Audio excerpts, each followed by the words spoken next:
Hey crew, it's Pitt, and I'm back with some more Esoterica. Today we're diving back into the works of Mr. Aleister Crowley. This is Liber 4. We are reading aloud and discussing as we go along the various points brought to light by the text. It is not the format for everyone, but people do find value in it, so you are more than welcome to tag along as we continue our exploration. Before we begin, however, if you are unfamiliar with me, any of my unconventional beliefs, or if at any point in time I lose you in terminology, there will be several playlists linked in the corner above, in the box down below, along with the original source material and the link for my book where I teach you to do magic responsibly, so that you can get a better understanding of who I am and why I say the things that I do. With that being said, let us dive in and continue our exploration of Mr. Aleister Crowley's Liber 4 with Part 3, Chapter 6, The Magical Memory. I don't know that we'll get through 2 chapters today. This one's about 6 pages. So. W.E.H. note. This is not the same magical memory as that described by F.A. Yeats and used by the ancient Roman orators for mnemonics. 1. There is no more important task than the exploration of one's previous incarnations. Alright, so let's talk about it. There are many intrinsic problems when working with magic. One of the most prevalent of those problems is the subjectivity of the observable results. By that I mean, if you are doing internal work, there is no way that you can relay that accurately and reliably to someone else outside of predetermined testing in an objective setting. That does not mean that it is not a valid experience, but it does mean that it is not going to be objectively provable outside of certain criterion. For instance, if you are exploring a past incarnation, you would have to discover something about them that has not been discovered. That is going to be exceptionally hard because, one, they are no longer here to confirm that, right? And so there would have to be a written record. Well, if there is a written record, it is a possibility that you have seen that, even if you do not remember seeing that, and therefore you can extrapolate from this thing something that you believe that you have seen.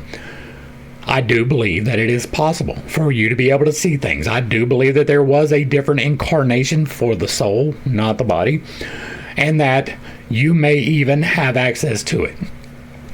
I personally have zero experience with that. I have explored it. In the same way that I am exploring opening myself up to entities, I have explored this. I have asked for the assistance. I have moved energies. I have prayed, fasted, and meditated on this particular subject, and I have had zero movement. I have had no indication whatsoever that I have ever had a previous incarnation or that there will be a future incarnation. I do believe that we are continuous. I do believe that we came from somewhere, we go somewheres, that the soul is on a journey of experience and that experience changes over time. I do believe that we have separate incarnations, but I have zero experience, even though I have opened myself up to it, for any of it.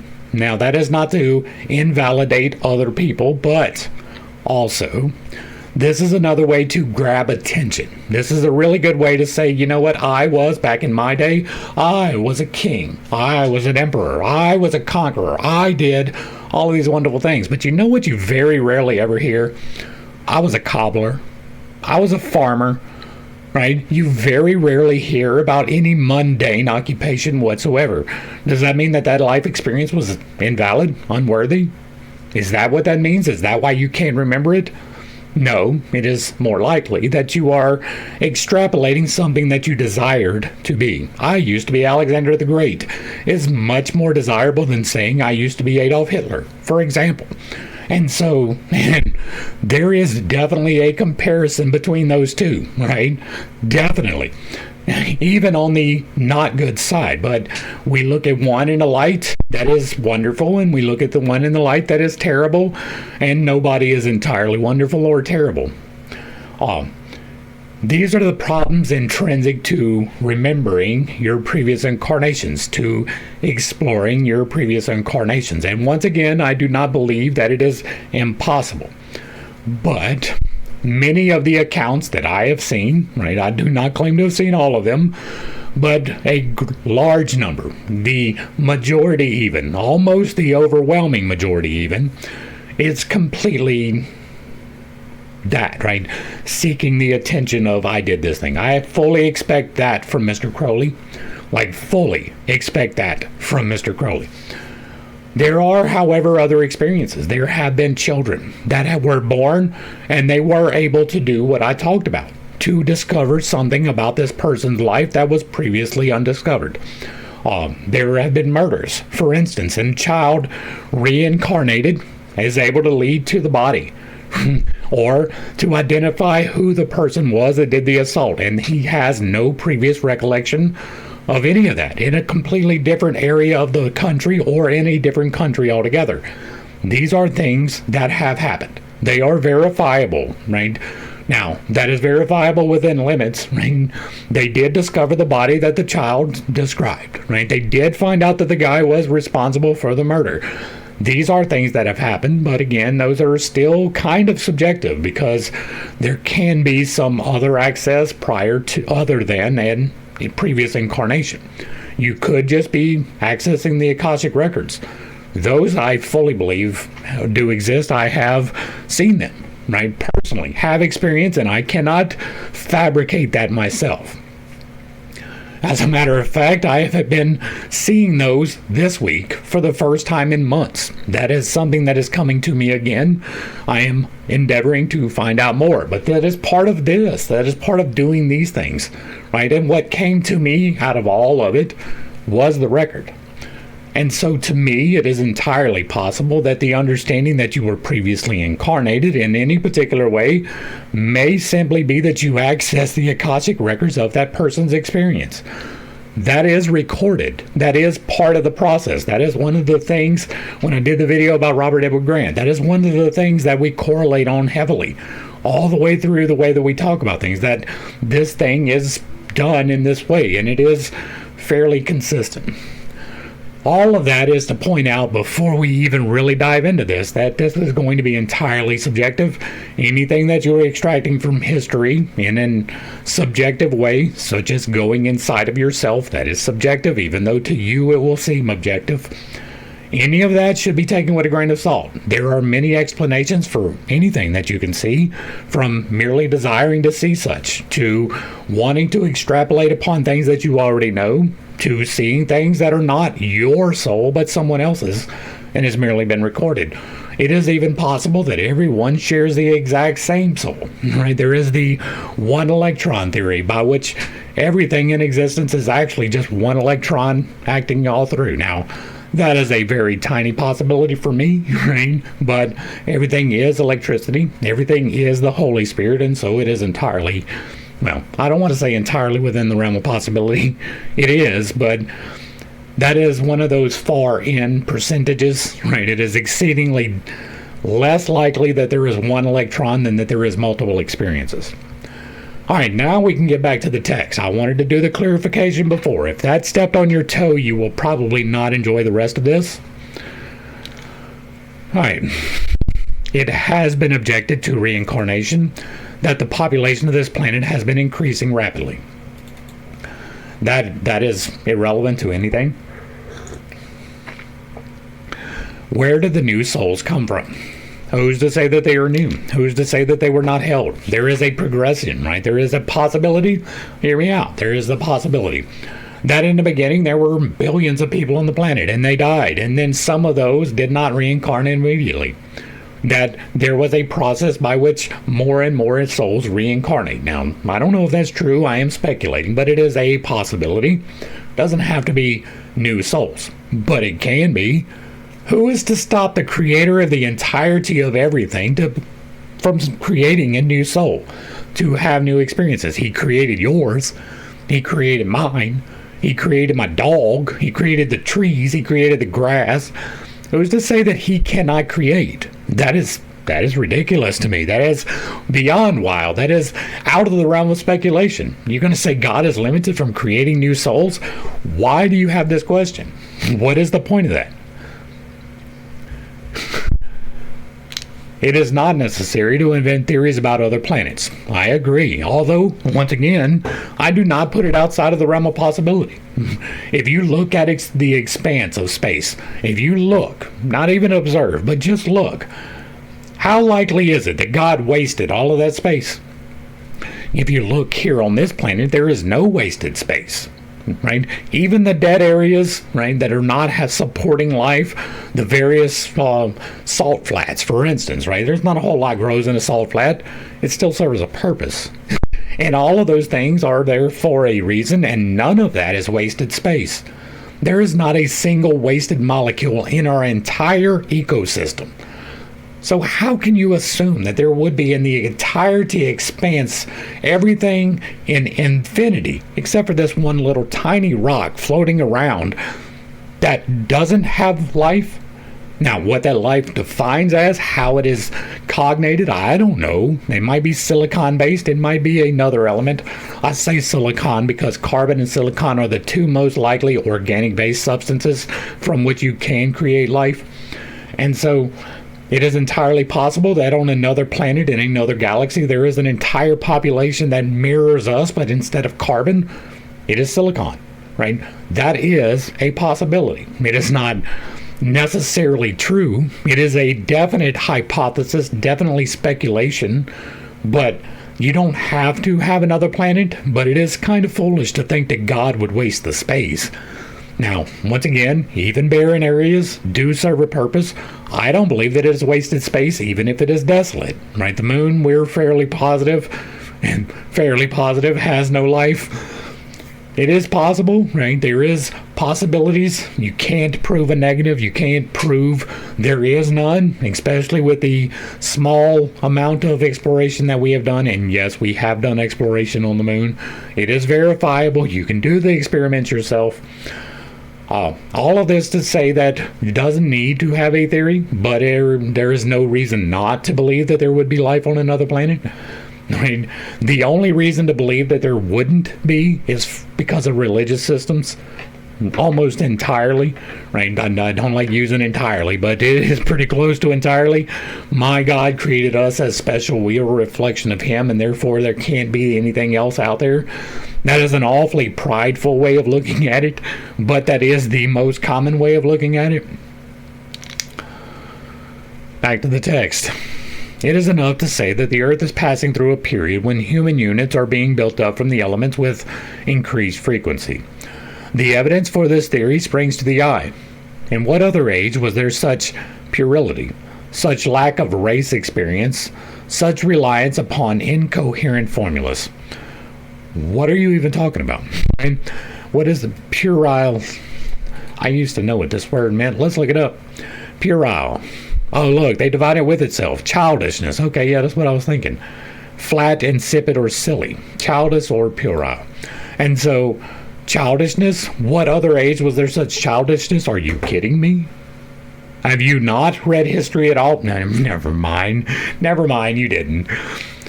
There have been plenty of childish, like if you are considering now as childish, right? Even now in 1914, when technology was exploding, we were fully in the throes of the Industrial Revolution, heading towards flight and space. That's childishness, I guess. I mean, such lack of race experience. Yeah, well, we've had that before. We definitely had less race experience than we have now, and even now we have retarded race experience. And again, that is not referring to special needs, that is referring to the actual process of going backwards. And so these are things that are kind of intrinsic to the human experience, right? Childishness is part of growing up or achieving maturity. Race experience is only gained through experience. That is kind of why we're here, to have experiences. And reliance upon incoherent formulas. Okay, well, I can kind of see that because, this was when science was still fairly brand new, right? This was just after the Civil War, where we began to get true industry. This was just prior to or during the middle of World War I, heading into World War II, where we will get even more reliance upon technology. Those, by necessity, are requiring formulas to put into production. And so, for those who don't know, that will be an incoherent formula, right? If you don't know what E equals MC squared means, then that is incoherent. And so, I am not surprised to find a reference to incoherent formulas from somebody with severe problems with cognition. Back to the text. Contrast the infantile emotionalism and credulity of the average well-educated Anglo-Saxon with the shrewd common sense of the normal illiterate peasant. Now that has kind of got a point. There are very valid reasons to go to school and get a degree. If you want to be an architect, if you want to be an engineer, if you want to be a doctor, there is technical knowledge that you need someone to teach you, and you should be in a position where that knowledge can be verified before you are passed on to something else. Those are valid reasons to receive an education if you need it for your job, right? You don't want to be an engineer and never have gone to college, although that's not necessarily a guarantee, because I used to work with a guy who is an engineer and cannot do fractions. He could not do percentages, and that is real. He graduated from a major university and cannot do percentages or fractions at all. I mean, he was entirely reliant upon a computer to do those for him completely. He's an engineer now. He is building things in Texas. And so there is an intrinsic problem with the process, but there should be a verifiable way to understand that you have this knowledge, because people's lives depend upon it. Building a bridge, somebody's life's going to depend upon that. Designing a roadway or a house or a building, somebody's life depends upon that. Fixing somebody by cutting them open and going inside of them, yeah, their life depends upon that. And so there should be this procedure by which you attain the knowledge. Most of the other degrees, however, right? If you were going to school for gender studies, you were wasting your money. If you were going to school without the intention to teach and you're getting a history degree, you were wasting your money.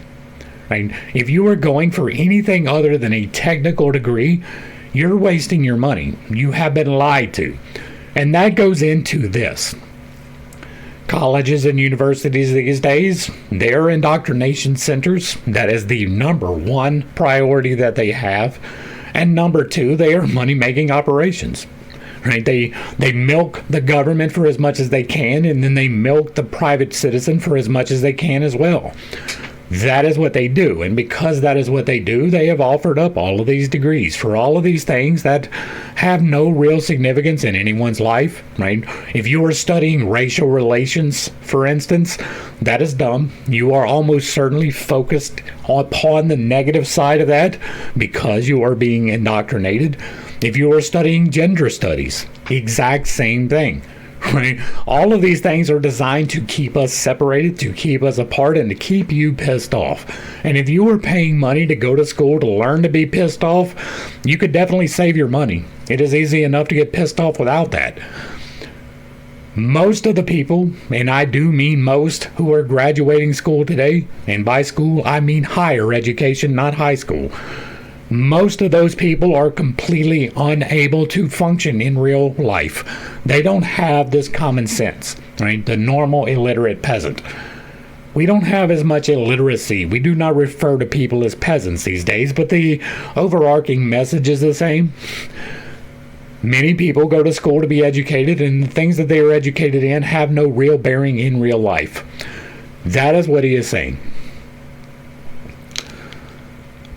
A large proportion of mankind today is composed of souls who are living the human life for the first time. That is an assumption that you are making. There is no way to verify that. There is no way to objectively test that. How are you going to go with a large proportion? Right? You're going to survey all of the souls and find out? Are you going to do the actual experimentation? No. You're assuming something because of something that you imagined. Right? Again, I don't doubt that there is the possibility of accessing these records and extracting information. I do, however, doubt that Mr. Crowley was able to do so at all. And I stand on that firmly and fully. Anything that he is saying is probably going to be entirely made up. including a large proportion of mankind today is composed of souls who are living the human life for the first time.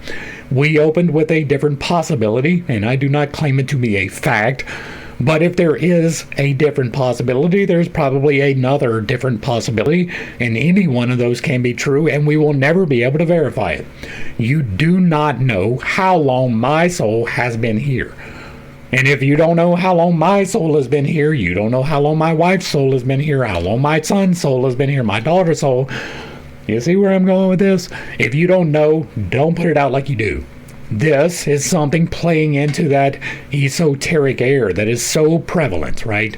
The Pleiadians are telling us these things, and the Arcturians are doing this. Those are all subjective things, right? Until we have verifiable evidence that these things do exist, it will remain speculation, even if I personally have the experience. I will relay to you as I do. I had this experience. It is my experience. I am relaying. I cannot give it. That means it is subjective. Unless there is verifiable information contained within it. Something objective that I can verify outside of myself, it will remain speculation. Even the things that I put in this book, which I fully believe have allowed me to heal myself, remain speculation until they have been verified. And they are being verified. There is at least one other person who has been able to put the things that I describe in this book into practical application. That is outside of myself. That is at least one correlation. The first time. Like the assumptions that this guy makes. Note, especially the incredible spread of congenital homosexuality and other sexual deficiencies in many forms. Man, we got to step on all the toes today. Congenital homosexuality, right? Let's go ahead and make sure that I have this word defined correctly too, because this to me is born with, right? President birth. Yes, it is. It is a thing, right? This is something that I stand on as well. And I piss all kinds of people off with this one, but I don't subscribe to your religious institutions. Your morality doesn't make a difference to me. What you choose to do with your genitalia has no bearing on me whatsoever unless you are my spouse. And so I don't place a moral judgment upon your sexual decisions. Right? I may believe that they are wrong, and yes, that is kind of a moral judgment, but I'm not condemning you for making the wrong judgments. I do believe that you make the wrong judgments. I am not going to enthusiastically endorse your wrong judgments, but you are allowed to make wrong judgments. My firm belief is that nobody grows up and then develops a taste for the same-sex genitalia. You are born with that. Even if you have lived a life where you were married to the opposite sex for 20 years and then you come out, you are always desiring that thing. You know that, right? You are hiding that. That is a denial of self. You do not develop a desire for a different genitalia overnight. It is not something that just springs up. It is something that is internal. Now, that is not to say there is abuse. Abuse drives a large section of this, and I do not deny that in any way, shape, form whatsoever. See my story, right? My origin story.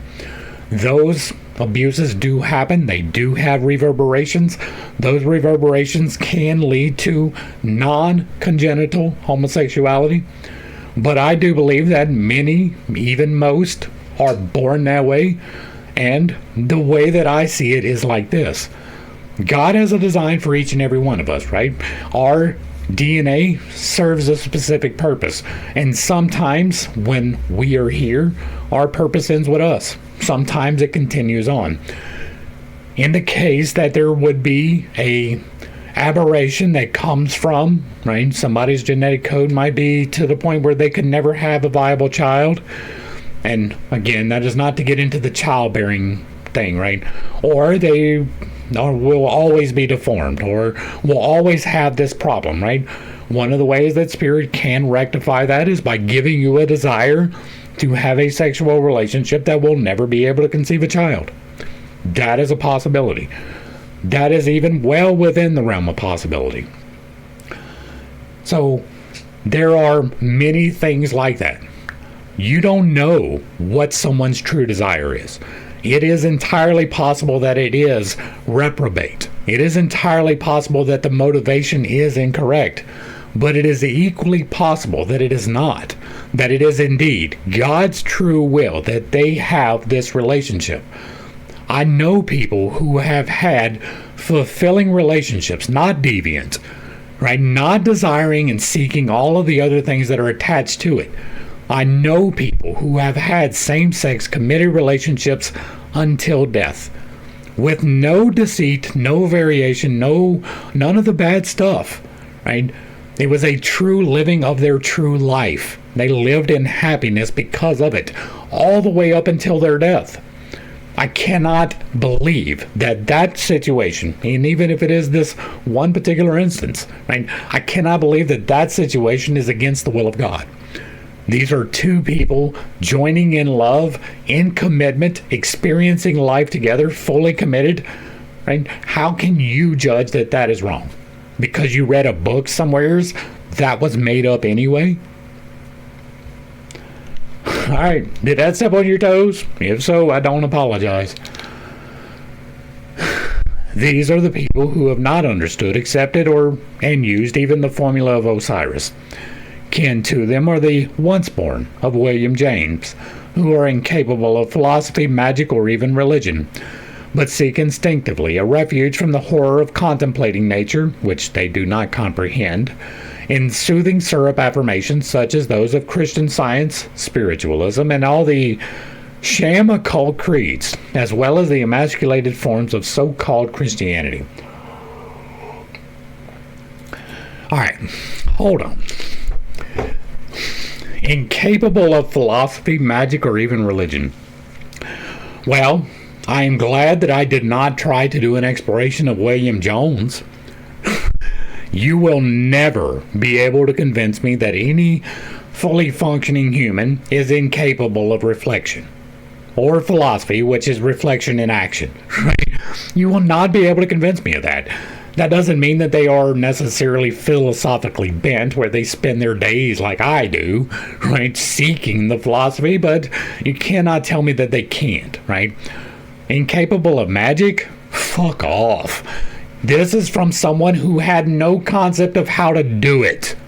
And that is provable, right? He was not effective in his works. Fall back to the first 2.5-hour video where we reviewed his life. Instinctively seek instinctively a refuge from the horror of contemplating nature. What? What is horrible about contemplating nature? I mean, it takes time, but I mean, you got some. What is horrible about contemplating the way that nature works? I would say that that is the exact wrong way of looking at it. Like the exact wrong way.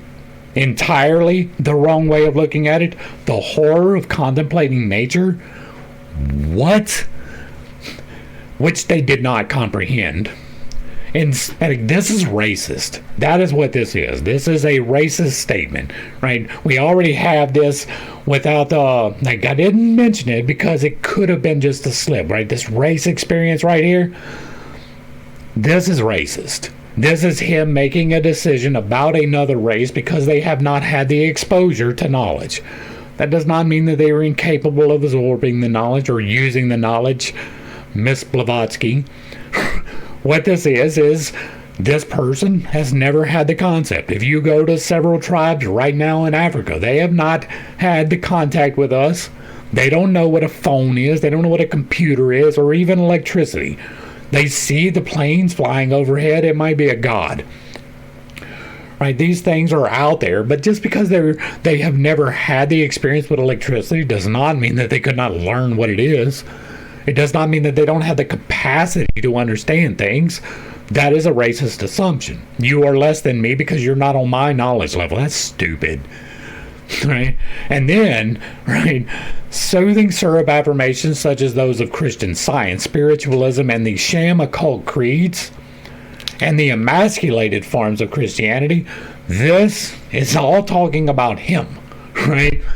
His understanding of Christianity is not even like the common one. The spiritualism he has entirely wrong, and he is giving us, in this book, sham occult creeds. Now, the emasculated so-called forms of Christianity, there are many ways that you could take that. The fact that people subjected their authority to the Pope, for instance, for, a couple thousand years. Well, not quite a couple, 1,500 years, roughly. That was emasculating Christianity. Christianity was never supposed to have this one central authority figure. You can read the book. And so it was always supposed to be about you taking on your responsibility in the world. That to take up your cross and follow me was entirely about that. It was not about, because I am the authority, do so. Right? Go back and read what Jesus said. All right, let's see if we can get into the actual text now. As Zoroaster says, explore the river of the soul, whence and in what order thou hast come. One cannot do one's true will intelligently unless one knows what it is. Liber Thisarb, Equinox 1:7, give instructions for determining this by calculating the resultant of the forces which have made one what one is. Oh, you're going to do that, huh? But this practice is confined to one's present incarnation. Okay, so I was like, man, he's really reaching here. I thought he was talking about like calculating the forces which composed you. How are you going to do that, bud? Now, if this is self-reflection and shadow work, by all means, have at it. Right? I recommend that. As a matter of fact, you should do the internal work. That is what this would be. Right? The resultant forces that have made you what you are is the experiences that you have had in life, and I am entirely about going back and visit that. That is how you do the actual work. If one were to wake up in a boat in a strange river, it would be rash to conclude that the direction of the one reach visible was that of the whole stream. It would help very much if one remembered the bearings of previous reaches traversed before one's nap. It would further relieve one's anxiety when one became aware that a uniform and constant force was the single determinant of all the findings of the stream, gravitation. We could rejoice. Even the weariest river winds somewhere safe to the sea. Liber Thisarb describes a method of obtaining the magical memory by learning to remember backwards. But the careful practice of dharana is perhaps more generally useful. As one prevents the more accessible thoughts from arising, we strike deeper strata. Memories of childhood awaken. Still deeper lies a class of thoughts whose origin puzzles us.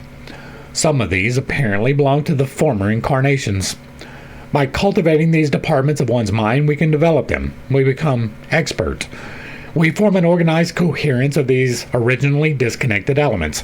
The faculty grows with astonishing rapidity once the knack of the business is mastered. It is much easier, for obvious reasons, to acquire the magical memory when one has been sworn for many lives to reincarnate immediately. The great obstacle is the phenomenon called Freudian forgetfulness. That is to say, that though an unpleasant event may be recorded faithfully enough by the mechanism of the brain, we fail to recall it or recall it wrong because it is painful. That is one of the few things that Freud got right. You almost certainly do not remember your current everyday occurrences as they happen in actual detail, right? Many times you drive home from work and you forget how you got home. That happens to most people. I'm not going to say everyone because absolutes, but pretty close, right? There is some point where you have done something without the actual recognition that you're doing the thing. And so that is in one part this, but also things that happen to you, right? If they are painful in particular, if they are difficult, right? The things that happened to me took some deep exploration to understand. You will remember it wrong. That is a thing that we have. Now, the mechanism by which that happens, who knows? It is possible that it is this Freudian forgetfulness, but that would be like Freud did not get a very lot right. And so it is possible, right? This is a thing You do remember incorrectly, even if you don't believe that you do. There are things that you do remember in the wrong way.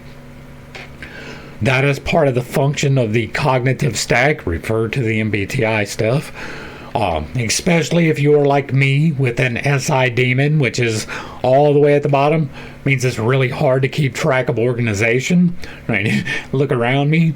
Right? I still haven't got this bookshelf done. I've got 3 boxes of books to go through. I still haven't got that done. SI demon in effect. Right? But I also have a propensity to remember things in the wrong light. That is a function of my SI. Many people have the opposite of that, where they remember in extreme detail every single thing. Right? That is the opposite end. That is the SI all the way at the top. These are the traceable, trackable, understandable with the proper cognition of it. I do have an explanation for these things contained in the playlist. The Infinite Integration playlist is probably the best place to find those details. The psychopathology of everyday life analyzes and illustrates the phenomenon in detail. Now, the king of terrors being death, I don't know that that's the king of terrors. It is hard indeed to look it in the face. Mankind has created a host of fantastic masks. People talk of going to heaven, passing over, and so on. Banners, flaunting from pasteboard, towers of baseless theories. This is another thing we have done in an exploration over here in the Ancient Lore playlist of Dante's Inferno, the descent into hell, the ascent into purgatory, or the journey through purgatory and the ascent into heaven. That was an explanation of dogma, is probably the closest. And what it breaks down to is that hell is what you have created for yourself by your actions, but it is not actually a place. It is a mental trap, kind of. Heaven is the same thing. It is you determining that you are going to this place. There is no reason to believe that either one exists. I mean, we have hit that point so many times, but there is no heaven in the Old Testament at all. There is no hell in the Old Testament at all. God resides in his heavenly abode, but that is not where you go. Right? Even if you live a perfect life, that was not where you went in the Old Testament at all. That was a New Testament construction, a brand new idea that they were testing out. The same with hell. There was no eternal damnation for your sins. The sacrifice for your sin was for today, not for tomorrow. And so that is a fundamental misunderstanding of everything. Now, this going to heaven to me is a return to source. I believe we come from source and return to source seamlessly once this incarnation is done. But if you are aligned in a specific way, you can delay that, right? We have disincorporated spirits, ghosts, right? Not the entities, that is a separate thing. But those who have clung to life so much that when they pass, they still remain. That is a thing. They are creating that for themselves. That is also one of the problems with the religious control systems. Because if you are aligning yourself to arrive at a specific destination, there is a good chance that you have created that destination for yourself. And if there is a judgmental guy sitting there waiting to condemn you, that is probably what is going to happen to you. You are creating that for yourself. I do not believe that either one of those physical locations are as described in any of the holy books. Right? Now, any is again a big word. Some of them may have gotten it right. I have not the experience of all of them. But at least in the Bible, the New Testament, it is described wrong. And for both of those instances, heaven and hell, and there's not a great descriptor for hell either. I mean, there was definitely not all of these rings to pass through in the Bible. Alright. One instinctively flinches from remembering one's last, as one does from imagining one's next death. If you are going to be on this path, right, if you are going to be exploring the magical things, that is one of the things that you will absolutely have to come to terms with. You will confront this. There is a point where you have to accept this, and if you are not ready for that, do not begin in magical practices. This latter is a very valuable practice to perform. See Liber HHH. Also read up on the Buddhist meditation of the 10 impurities. WEH note addenda.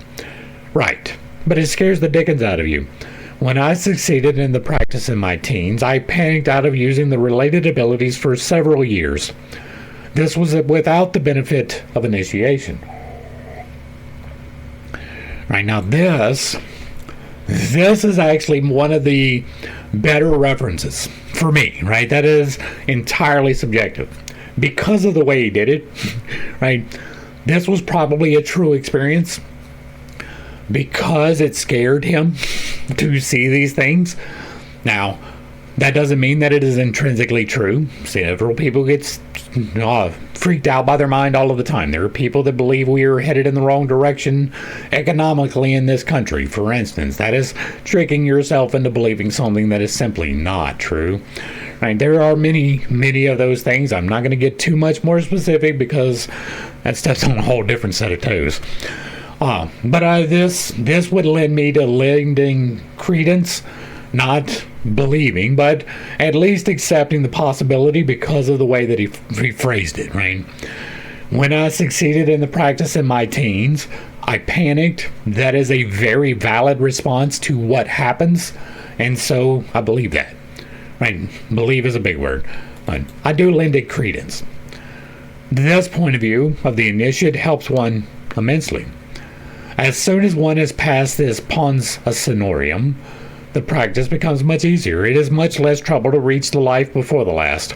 Familiarity with death breeds contempt for it. It is a very great assistance to the beginner if he happens to have some intellectual grounds for identifying himself with some definite person in the immediate past. A brief account of Aleister Crowley's good fortune in this matter should be instructive. It will be seen that the points of contact vary greatly in character. 1. The date of Eliphas Levi's death was about 6 months previous to that of Aleister Crowley's birth. The reincarnating ego is supposed to take possession of the fetus at about this stage of development. Where did you get that knowledge from? Where did you extract that it was about 6 months after he dies that the soul comes back? Where is that verifiable evidence? Where is that even intimated anywhere? Where is there a time scale set down? If you know, please, by all means, enlighten me. As far as I am aware, there is no reference book that says, hey, you got 6 months to reconcile and it's time to get back to the carnation cycle. Like, what? But regardless, on top of that, Eliphas Levi. That's the example. Now, if you are unaware, if this is your first time here, I just did a study on Eliphas Levi. We did Dogma and Ritual of Magic. I shit upon that entire study because Eliphas Levi, like Aleister Crowley, had zero idea what he was doing. He had no clue whatsoever. Or, if he did, he was telling you exactly wrong on purpose. It is only those two options. There is no other option. He did not relay reliable information anywheres in that book. And so, I'm not surprised, right? It may even be that Eliphas Levi was reincarnated as Aleister Crowley.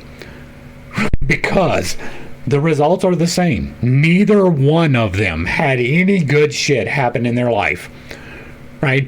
Aleister had one very brief period of economic success, no period of emotional success at all. He had no health in his life. It is the same thing for Eliphas Levi. Neither one of them was successful in their magical endeavors at all. At all. With no verifiable results. I'm loving this. This is great. 2. Eliphas Levi had a striking personal resemblance to Aleister Crowley's father. This is, of course, merely suggests a certain degree of suitability from a physical point of view. Yeah, that is entirely irrelevant to the reincarnation process. Like, it's going to pick based upon physical characteristics? Okay. 3. Aleister Crowley wrote a play called The Fatal Force at a time when he had not read any of Eliphas Levi's works. The motive of this play is a magical operation of a very peculiar kind. The formula, which Aleister Crowley supposed to be his original idea, is mentioned by Levi. We have not been able to trace it anywhere else with such exact correspondence in every detail.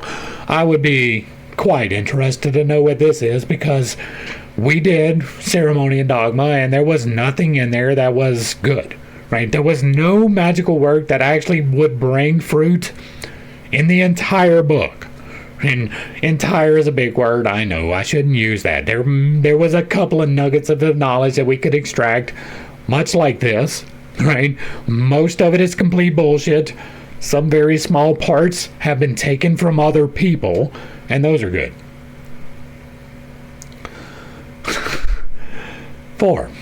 Aleister Crowley found a certain quarter of Paris incomprehensibly familiar and attractive to him. This was not the ordinary phenomena of the déjà vu. It was chiefly a sense of being at home again. He discovered long after that Levi had lived in the neighborhood for many years. Okay. That doesn't prove anything either. Right. Saying that you find I feel at home. I've done that. It doesn't mean I'll live there in a past incarnation. Like when I went and visited Arkansas, me and my wife, we went, what was it we went? Not Hot Springs, all the way at the top, almost to Branson. I forget where it was. We stayed in this little hobbit hole cabin. It was great. But the whole place, I was like, man, I really feel like I know this place. I feel at home here. But it may be that I lived there before. Probably not. I mean, there's a whole lot of world, and that I was in this one particular place. Extremely unlikely. Not beyond the realm of possibility, but extremely unlikely. This does not mean that, right? A does not equal B in this particular situation. This and that are separated.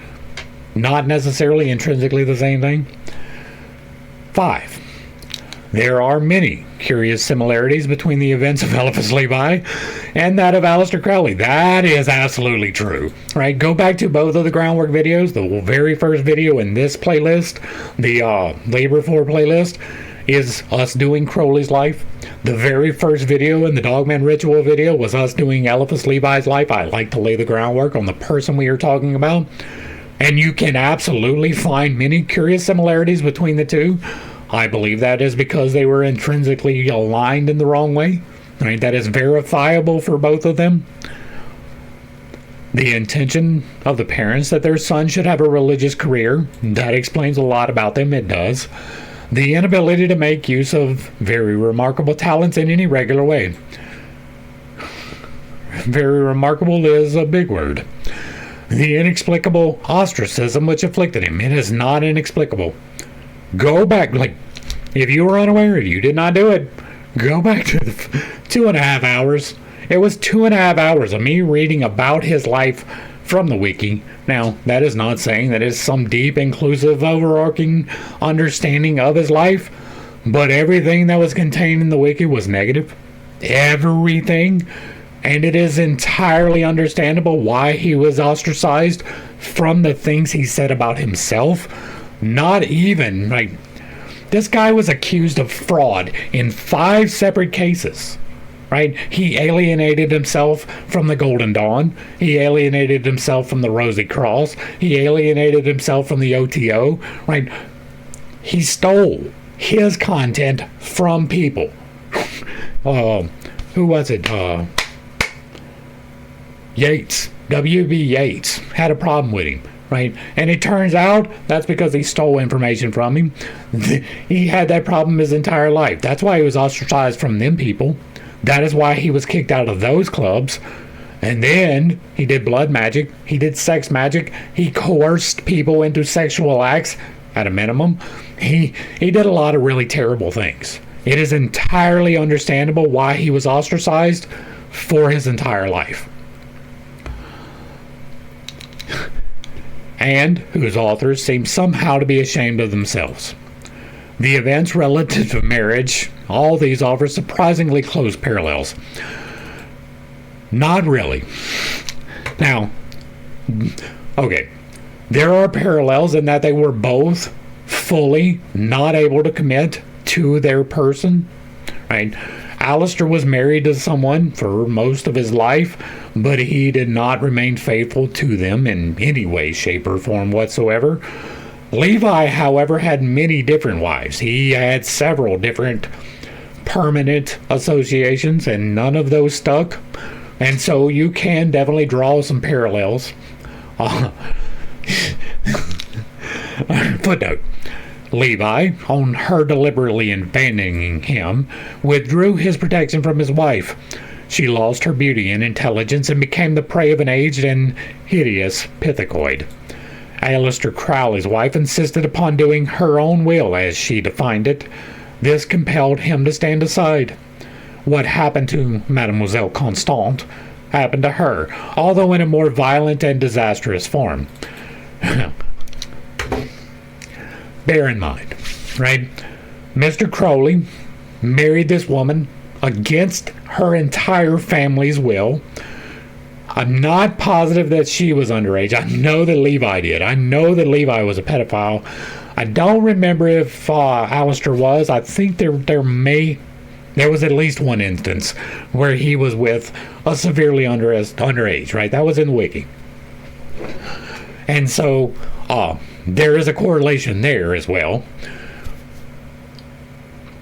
The entirety of his marriage, Mr. Crowley was completely unfaithful to his wife. That is from his own record, from his own wiki, right? These are things he said about himself, not what other people are rumor mongering about him. He claimed other women as his scarlet woman at will. He was sexually promiscuous with anything that would have him, and several that would not. He was a rapist, right? To put it in plain terms. At the very least, he used coercive measures to force himself upon at least one person who testified for himself. And he didn't want to participate in this. He was very not happy about it. He did it because he felt obligated because of the things that this guy is teaching. I don't blame either one of their spouses for abandoning them. From reading about their life, neither one of them were in any way or shape, form redeemed. That is not to say that they are not redeemable, right? And I'm not intimating that someone had to die for that to happen. They did not do the self-reflection, internal work necessary to redeem. They continued in the aberrations for the entirety of their life. They had no positive effects at all. Both of them died in destitution and alone. Neither one of them had good health. Neither one of them had emotional stability. Neither one of them had financial stability. They were completely misaligned for the entirety of their life by their own account. 6. The characters of the two men present subtle identities in the characters of the two men present subtle identities in many points. I just outlined those. Both seem to be constantly trying to reconcile insuperable antagonisms.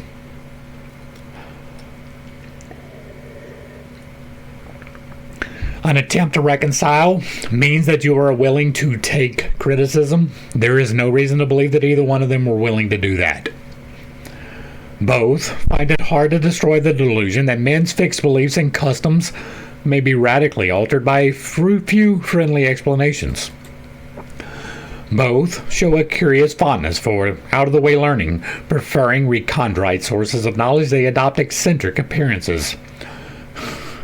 Both inspire what can only be called panic fear in absolute strangers, who can give no reason whatever for a repulsion, which sometimes amounts to temporary insanity. Yes, it is explainable, right? Who can give no reason? I can give the reason. I am aligned with the Creator. I am aligned with the betterment of humankind, and I know instantly when I walk into the presence of someone who is not. They know instantly when I walk into their presence, they will leave. That is a guarantee. That is something that has happened many times. And now, guarantee is a big word, because I got this guy living next door to me, and he has not had that particular thing, but that is a lesson currently unfolding in my life. Most people who are aligned for the detriment, who are not on the path of ascension, who are not trying to do better, know when I walk into the room. They know, they look at me and they're like, straight off the top, I'm a friendly dude, right? I'm not outgoing. I will start a conversation. I will not necessarily go out of my way to seek one, right? If we are in an elevator together, I'll say hi, but I don't make friends easy. I don't have extensive friendships. Most of my friends tend to fall off because I am so exacting of myself that I don't have a lot of room for people who are not aligned in the same way. That is another thing that I am working on, right? This is a path. But my presence will induce temporary insanity in people who are aligned for the detriment. I would be willing to bet this panic fear among strangers. That is why. Because Mr. Crowley was aligned with evil by his own admission. Our Lady Babylon, I am the beast. Those are deliberately aligning yourself with the detriment of humankind, because both of those are aligned with the detriment of humankind as concepts. And so if you are claiming these things for yourself, you are claiming evil. And if you are claiming evil, you will radiate evil. And if you radiate evil, the people who do not will feel your resonance. They will not associate with you. They will exercise, or what's the word? They will isolate you. I can't remember the word. Anyway, they will isolate you. They will not allow you around them. There is a reason. You just don't like what it is. You felt uncomfortable around them too. Don't lie. The ruling passion in each case is that of helping humanity. Both show quixotic disregard for their personal prosperity and even comfort. Bullshit. Bullshit, bullshit, bullshit. I wish I had a flag that said bullshit. I would wave it. Disregard for their personal prosperity? Are you kidding me? Now, I understand fully that they were destitute for their entire life, but that wasn't because they wanted to be. It wasn't because they didn't want it. It's because they were unable to succeed. That's why they didn't have prosperity. It wasn't because they disregarded it. Even from the wiki, you can tell they wanted it. They just weren't able to do it. Do you think he would have had all of these Libers, all of these books, if he wasn't expecting to sell them and be able to get money from them? It just didn't work. Quixotic disregard. Yet both display a love of luxury and splendor. This is oxymoronic, right? You do not get to have a quixotic disregard for personal prosperity and comfort and love luxury and splendor. Those are diametrically opposed. Like, that is opposite ends of the fucking coin. They cannot reconcile. Both have the pride of Satan. We're going to let that sit for just a second. This is him talking about him. This is his book. Yes, he dictated it to someone else so that he could throw the credit onto the 5 aliases that he used. Both have the pride of Satan. That I agree with. Absolutely. Now, that is Satan as the evil incarnate, right? That is not Satan as the light bringer of knowledge. Those are two separate concepts. They use the same terminology. They are not the same. There is the tempter of humanity towards evil acts. That is not knowledge. The bringer of the knowledge is not bringing knowledge so that you will perform evil acts. That is two separate concepts that people reconcile without any need. 7. When Aleister Crowley became Frater Omicron Obsilian Mu Eta. Holy fuck, it's another name. He's got another name. Right? He's got Tyrion. He's got Frater Perturbador. His Aleister Crowley is an appellation that he took upon himself. He calls himself the Beast. And now, Father Omicron Obsilian Mueta.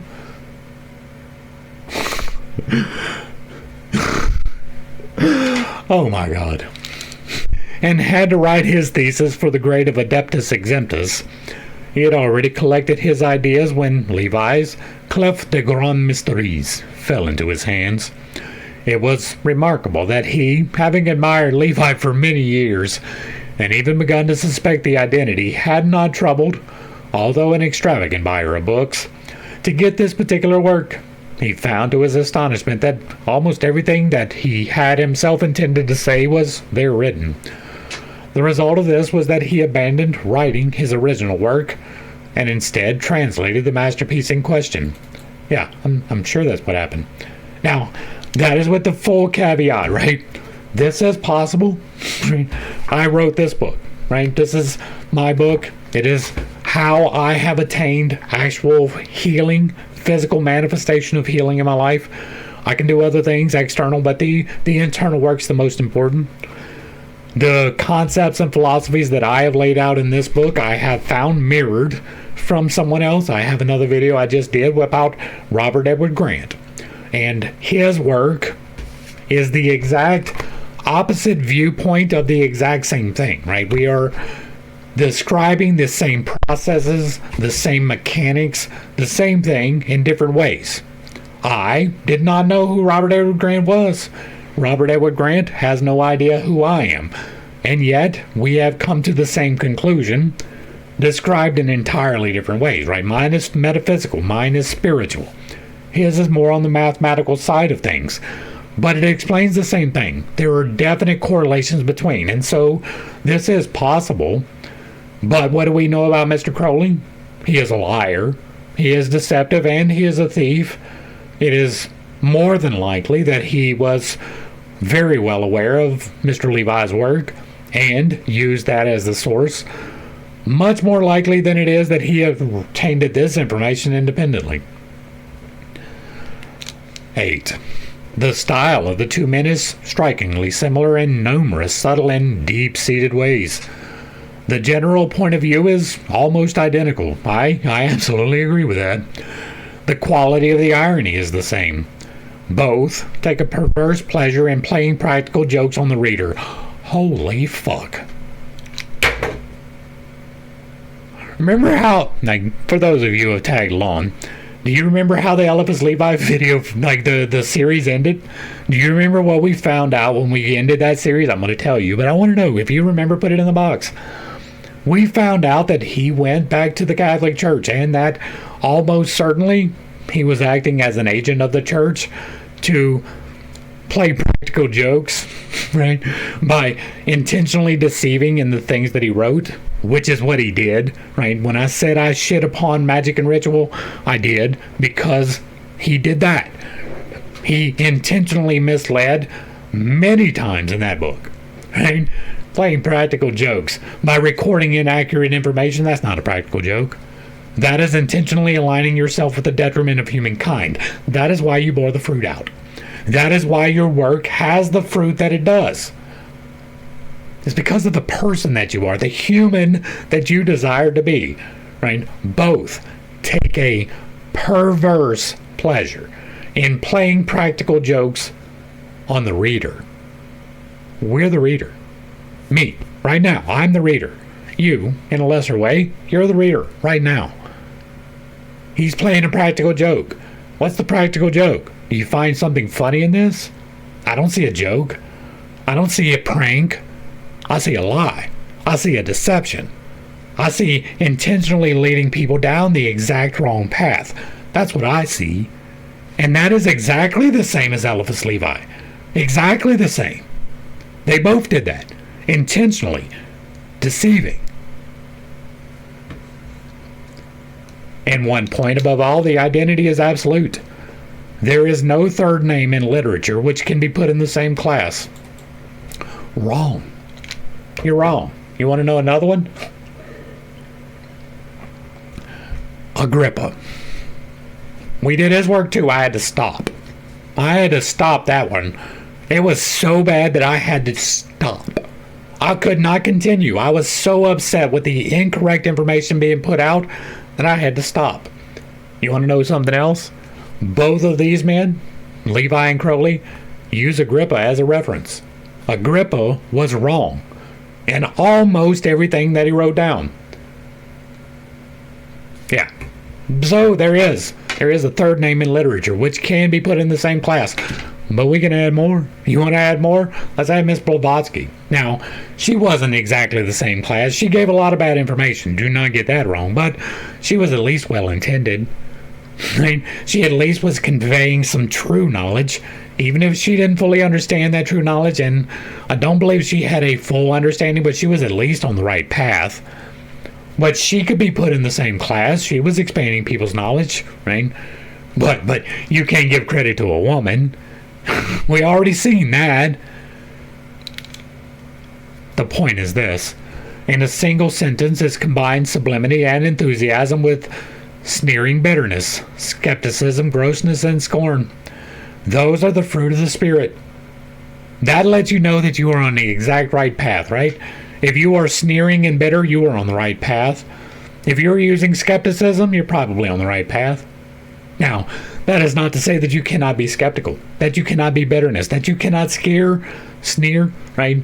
It is possible I'm sneering at this, right? But it's with the best intentions. I am trying to lead you in the right way. I am being skeptical of this. But it is not the intention to give bitterness, right? This is meant to be humorous. This is closer to a prank than anything we've seen in this book. Now, that is with the full caveat that I believe what I am telling you. These people are aligned for the detriment of humankind. They are telling you things wrong intentionally. They are trapping you into a control system because you can be tricked. Right? You can give your allegiance to the wrong entities. We have evidence of that. Check out Abraham. He did that several times. Check out Joshua. He did that several times. Look at David. David did that. Look at Solomon. Look at Elijah. They all did that. They all gave their allegiance to the wrong one. And so it is possible, but this is his fruit, right? This is what he bore out. This is what he claimed for himself. Sneering, bitterness, skepticism, grossness, and scorn. And I use those things, but they are not me. I am love. I am growth. I am wisdom. Now, does that mean I am those things fully? No. Those are my goals. It's not bitterness. It's not skepticism, right? I am skeptical. I am skeptical of many things. Right? That's not even intrinsically negative. Wanting to have proof of something is not a negative thing, right? Grossness and scorn, those are kind of, but I am doing it, right? I fully admit I am a human, right? When I see things that are off-putting, I get a little bit upset, right? I allow my bitterness to come out. I'm trying to do it in a positive way, but it is still that, but not to this degree. I'm not taking perverse pleasure. Right? This is kind of a righteous pleasure even. It is evidently the supreme enjoyment to strike a chord composed of many conflicting elements as possible. The pleasure seems to be derived from a gratifying sense of power. The power to compel every possible element of thought to contribute to the spasm.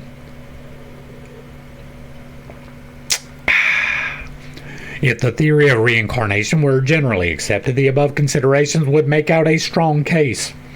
Frater Perdurabro was quite convinced in one part of his mind of this identity, long before he got any actual memories of such. This is one of his assumed names. Long since writing the above, the publication of the biography of Eliphas Levi by M. Paul Corcoran has confirmed the hypothesis in innumerable striking ways. Who would have thought that if you were aligned for the detriment of humankind, your life would parallel someone else who was aligned for the detriment of humankind? Who would have thought? 2. Unless one has a groundwork of this sort to start with, one must get back to one's life as best one can by the methods above indicated. It may be of some assistance to give a few characteristics of genuine magical memory, to mention a few sources of error, and to lay down critical rules for the verification of one's results. The first great danger arises from vanity. One should always beware of remembering that one was Cleopatra or Shakespeare. We started with this. Again, superficial resemblances are usually misleading. One of the great tests of the genuineness of any recollection is that one remembers the really important things in one's life, not those which mankind commonly classes as such. For instance, Aleister Crowley does not remember any of the decisive events in the life of Eliphas Levi. He recalls intimate trivialities of childhood, which are, by the way, completely unverifiable. He has a vivid recollection of certain spiritual crises, which are public record. In particular, one which was fought out as he paced up and down a lonely stretch of road in a flat and desolate district. He remembers ridiculous incidents, such as often happens at suppers when the conversation takes a turn that its gaiety somehow strikes to the soul. The one receives a supreme revelation, which is yet perfectly inarticulate.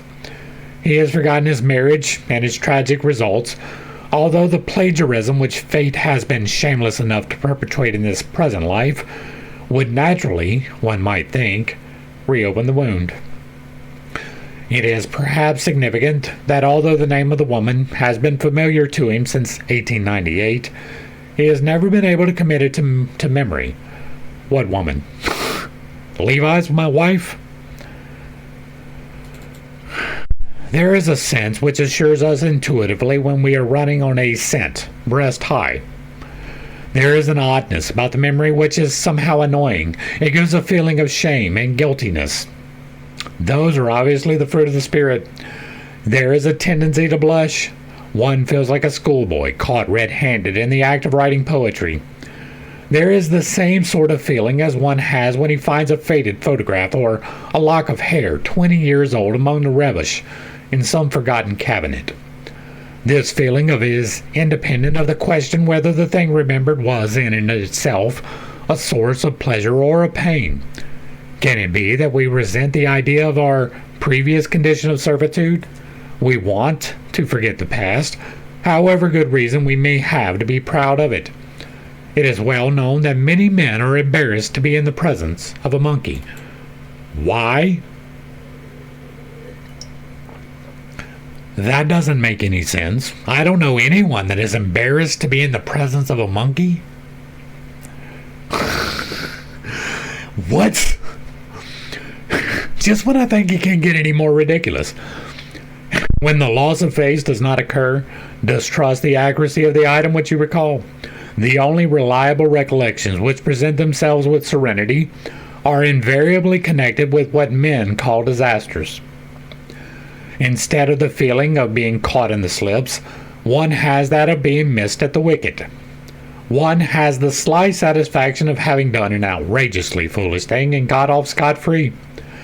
When one sees life in perspective, it is an immense relief to discover things like bankruptcy, wedlock, and gallows make no particular difference. They do. They do. They have bearing in your life. They were only accidents, such as might happen to anybody. No. They had no real bearing on the point at issue. Right now, wedlock, whatever. Gallows, nah, I don't have no experience with that, but I've had bankruptcy. It did have a bearing in my life. Not permanent, but it was definitely a lesson I learned. One consequently remembers having one's ears cropped as a lucky escape, while the casual jest of a drunken skinesmate in an all-night cafe stings one with the shame of the parvenu to whom a polite stranger has unsuspectingly mentioned mine uncle. The testimony of intuitions is, however, strictly subjective, the shrieks for collateral security. It would be a great error to ask too much. In consequence of the peculiar character of the recollections which are under the microscope, anything in the shape of gross confirmation almost presumes perjury. A pathologist would arouse suspicion if he said his bacilli had arranged themselves on the slide so as to spell staphylococcus. We distrust an arrangement of flowers which tells us that life is worth living in Detroit, Michigan. Suppose that Aleister Crowley remembers that he was Sir Edward Kelly. It does not follow that he will be able to give us details of cacao in the time of James I of England. Yes, it does. It does follow. If you are able to attain the information that you were this person, you do so by observing their life, and therefore you should be able to give details.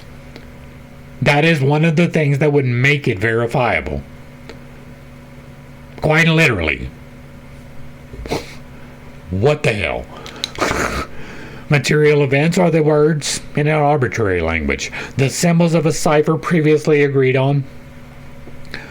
What happens to Kelly and Krakow may have meant something to him, but there is no reason to presume that it has any meaning for his successor. There is an obvious line of criticism about any recollection. It must not clash with ascertained facts. For example, one cannot have two lives which overlap unless there is a reason to suppose that the earlier died spiritually before his body ceased to breathe. This might happen in certain cases such as insanity. Framing. Alright, so, for example, one cannot have two lives which overlap. That is an assumption, right? We do not know the mechanics of the soul. It may be possible that we are all living and existent at the exact same time as different expressions of the same thing. Like, that is exactly what's happening. And so it is entirely possible that it can be some overlap. You do not get to restrict the Creator and how He unfolds the creation. While it is not that I am going to have knowledge of that life, it is not intrinsic that they are not existent at the same time. We are not in mastery of time, but there are entities that are, and those entities are capable of being in two places at one time. Why not your soul? It is possible. It is not certain. I do not claim that it is, but it is definitely a possibility. My contention here is this last part, right? Died spiritually before his body ceased to breathe. In certain cases, such as insanity. Now, I do believe in possession. I believe that there are entities on a higher level. I believe that there are disincorporated spirits. We reviewed those a minute ago. They're called ghosts, right? And so it is entirely possible for you to vacate your vessel. It is entirely possible for your soul, the individualized slice of divinity that you have, to leave your temple. And if so, it is open to possession by one of these entities or disincorporated spirits. Many people even invite them in.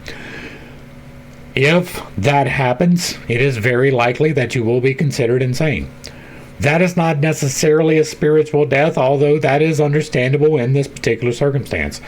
That soul that you disincorporate, it goes somewhere, something happens. It doesn't just stick around. Now, whether or not it sticks around because you will get your body back later, that's a thing. But it's not intrinsic to the experience. It is entirely possible that if you give up your temple, you return to source. I mean, that is not something that we can verify. And so this is in the realm of possibility, but probably not all that likely, right? You are intrinsically linked to your temple. It is exceedingly difficult for you to allow the possessions, right? People do it accidentally, so exceedingly difficult is going to be hard. But you have an intrinsic link to your body that you can reassert in the case of possession. People don't necessarily know that, and that's one of the reasons why. But it is a possibility. If you have been possessed, you can evict. That is a thing. And in the same way that, like, the government can't give you a drink that's going to calcify your pineal gland, right? That is not something that they have the capacity to do. Does your pineal gland calcify? Yes, but that's because you don't flex it. Right? Because you don't use it. You can. I give you instructions. It is not intrinsic. That is the point. It is not conclusive against a previous incarnation that the present should be inferior to the past. One's life may represent the full possibilities of a certain partial karma. One may have devoted one's incarnation to discharging the liabilities of one's part of one's previous character. For instance, one might devote a lifetime to settling up a bill run by Napoleon for causing unnecessary suffering with the object of starting afresh, clear of death, in a life devoted to reaping the reward of the Corsican's invaluable services to the race. These are the stigmata. Memory is hallmarked by its correspondence with the facts actually observed in the present. This correspondence may be of two kinds. It is rare, and it is unimportant for the reasons stated above, that one's memory should be confirmed by what may be called, contemptuously, external evidence. It was indeed a reliable contribution to psychology to remark that an evil and adulterous generation sought for a sign. That was not psychology. That was a control system, implemented to keep people held down from their full potential. Even so, the permanent value of the observation is to trace the genealogy of the Pharisee, from Caiaphas to the modern Christian. Signs mislead, from painless dentistry upwards. The fact that anything is intelligible proves that it is addressed to the wrong quarter, because the very existence of language presupposes impotence to communicate directly. When Walter Raleigh flung his cloak upon the muddy road, he merely expressed in a cipher contrived by a combination of circumstances his otherwise inexpressible wish to get on good terms with Queen Elizabeth. The significance of his action was determined by the concourse of circumstances. The reality can have no reason for reproducing itself exclusively in that especial form. It can have no reason for remembering that so extravagant a ritual happened to be necessary to worship.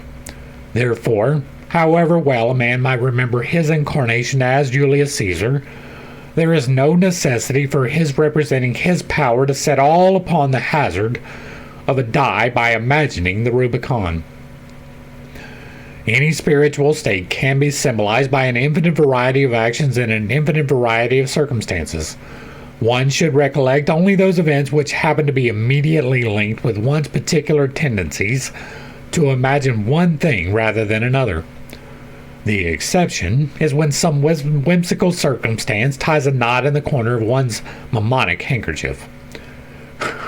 Genuine recollections almost invariably explain oneself to oneself.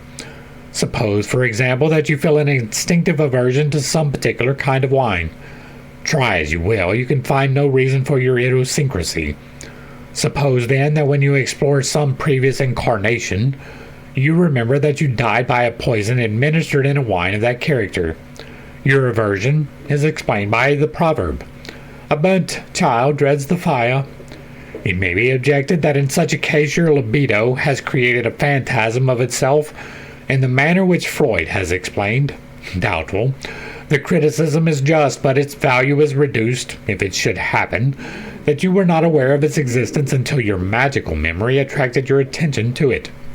In fact, the essence of the test consists in this, that your memory notifies you of something which is the logical conclusion of the premises postulated by the past. As an example, we may cite certain memories of Aleister Crowley, Master Tyrion.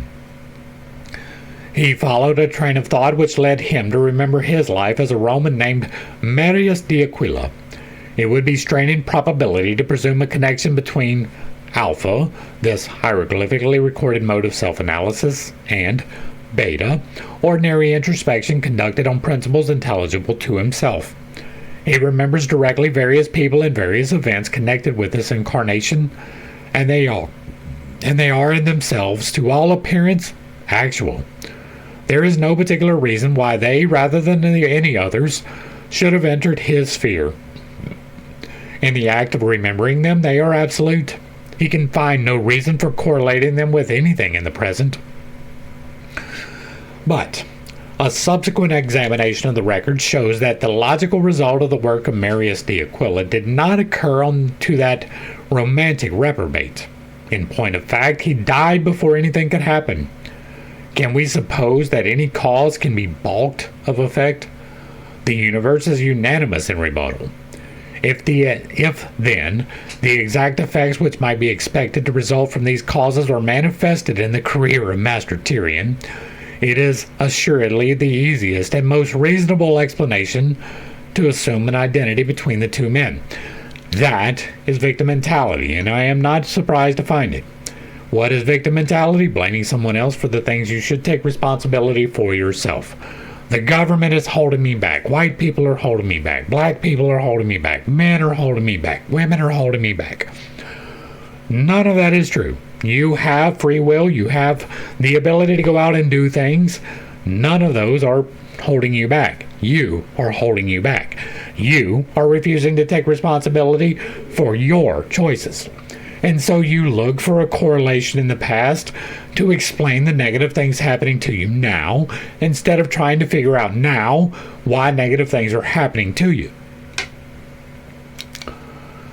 Nobody is shocked to observe that the ambition of Napoleon has diminished the average stature of the Frenchman. That has to be the stupidest thing in this book. And that's saying something, because there is a lot of stupid in here. Like, the stupid is deep. This one man taking action in a position of authority condemned an entire race of people to be short. That's stupid. Like, that's high level stupid. That's like super stupid. That's as stupid as putting a curse on New Orleans, the entire city, and then taking credit for deaths that happen anywhere in the state. That's stupid. We know that somehow or other, every force must find its fulfillment, and these people who have grasped the fact that external events are merely symptoms of external ideas cannot find any difficulty in attributing the correspondences of the one to the identities of the other. Far be it for any apologist for magic to insist upon the objective validity of these concatenations. It would be childish to cling to the belief that Maurice de Aquila actually existed. It matters no more than it matters that to the mathematician, whether the use of the symbol x to the 22 power involves the reality of 22 dimensions of space. It doesn't. What? I mean, you can correlate it to space. That is one of the ways by which we can do math, right? You can take this as x and then make 22 other physical representations of that, but that is not intrinsic to it. That is not what is happening intrinsically. The Master Tyrian does not care a scrap of yesterday's newspaper whether he was Marius de Aquila. That is a lie, or else you would not have recorded it, or related, or whether there ever was such a person, or whether the universe itself is anything more than a nightmare created by his own imprudence in the matter of rum and water. His memory of Marius de Aquila, of the adventures of that person in Rome and the Black Forest, matters nothing, either to him or to anyone else. What matters is this: true or false, he has found a symbolic form which has enabled him to govern himself to the best advantage. Quantum nobis prodest hec fabula Christi. The falsity of Aesop's fables do not diminish their value to mankind. Aesop's fables are a good read. The above reduction of the magical memory to a device for externalizing one's interior wisdom need not be regarded as skeptical, save only in the last resort. No scientific hypothesis can adduce stronger evidence of its validity than the confirmation of its predictions by experimental evidence. The objective can always be expressed in subjective symbols if necessary. The controversy is ultimately unmeaning. However we interpret the evidence, its relative truth depends on its internal coherence. We may therefore say that any magical recollection is genuine if it gives the explanation of our external or internal conditions. Anything which throws light upon the universe, anything which reveals to us to ourselves, should be welcome in this world of riddles. Now this I don't disagree with. Right? If you are doing internal reflection and you receive a vision of a past life that allows you to receive information about this one, and you you are not claiming that it is a true verifiable thing, there's nothing wrong with that. That is internal reflection, reflecting to you the thing internally that you need to reflect upon. That I believe in. Even to the point that it can be some imagined character. You may identify with a particular quality of this person. That is possible. I don't believe that you should assert that it is truth, right? Truth is verifiable. Truth is repeatable. Truth is something someone else can do, right? Not just you internally. If it is just you internally, It is not truth. It is a speculation. We can speculate about anything. We just don't get to assert that it is truth. As our records extends into the past, the evidence of its truth is cumulative. Every incarnation that we remember must increase our comprehension of ourselves as we are.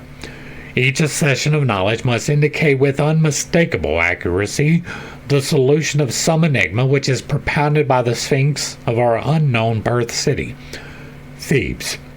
The complicated situation in which we find ourselves is composed of elements, and no element of it came out of nothing. Newton's first law applies to every plane of thought. The theory of evolution is omniform. There is a reason for one's predisposition to gout or the shape of one's ear in the past. The symbolism may change, the facts do not.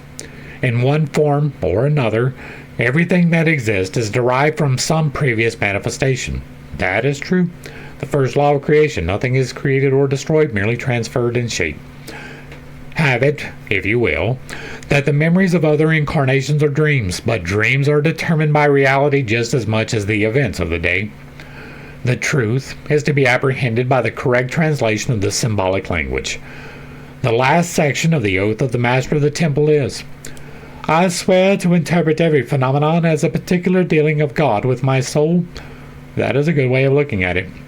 The magical memory is, in the last analysis, one manner, and as experience testifies, one of the most important matters of performing this vow. That is going to bring us to the end of the chapter, and hopefully I brought a little bit of enlightenment and not too much confusion to a somewhat difficult series of topics. I understand. I have some unconventional beliefs, and I have a tendency to step on toes when I relay those. It is not intentional, but I do not apologize for it. Especially if this particular lesson stepped on your toes, they probably needed stepping on. I am here once again to discern the true from the false. From speculation, in fact, I do not claim to be perfect. I do not claim to be inerrable. I don't claim to have all of the knowledge, but I do have some. And the some that I have allows me to have a great deal of discernment in these matters, even in things that I don't necessarily have a full grasp of myself. I can discern fairly quickly if you're full of shit. And so that is what we are doing, and he is almost entirely full of shit. Right? He is taking things that he has learned from other people who were also full of shit. And all he is doing is increasing the shit on the turd. He's making a bigger turd than the original one, but that's it. He is making more shit, but no good shit. Now I'm gonna quit cussing. YouTube's gonna eat me up. It is intrinsically important to be able to discern, especially if you are on the magical path, between speculation and fact. There is nothing wrong with speculation. Speculation is how we arrive at facts. We speculate, we test, we verify, then we have facts. Many of the things that are in this book are speculation. They were me, with personal experience, relaying the experience as speculation that could be true. Right? I even kind of assert that they are true, but it is not a hard assertion, and I try to make that clear in the book. I am willing to be corrected in anything, even the things that I believe fully. Right? I believe that God is. I believe that fully. I might be wrong. If you can prove me wrong, I'm here for it, but I doubt you can. Right? There are other things. If I am wrong, correct me. I am willing to be corrected. I will correct myself with the correct information just as loudly as I shit upon Mr. Crowley and Mr. Levi. I am not anymore naturally antagonistic towards people. Right? The things that I do over here is kind of outside of my comfort zone to confront people in this way, right? Even if he's dead, right? Confronting these ideas as bluntly and boldly as I do is a step outside of my comfort zone. This is one of the reasons why I didn't do a lot of the reactions that would have made me blow up, is because I am not naturally antagonistic anymore, since I am on the path that God has shown me, right? I don't even want to say place me on, because I chose this. But since I have been upon this path, I am much less likely to be antagonistic. many of the people, like I did a lot of reaction videos that nobody ever got to see because it wound up being kind of antagonistic, and I was entirely uncomfortable with that. Today, if I was starting over, it probably would go in a different direction because now I am more comfortable with that because the things that I stand upon are pretty firm, right? You should be working towards the betterment of humankind. If you are not, I stand upon the fact that you are aligned in the wrong way. You should be working for positive results. You should be working for truth and knowledge. And if you are not, I'm pretty firm in my opposition to that. I am pretty firm in my opposition to what Mr. Crowley records. We are going to finish this. We are not quite halfway done. We still have a long way to go. And honestly, I'm done, right? I'm done.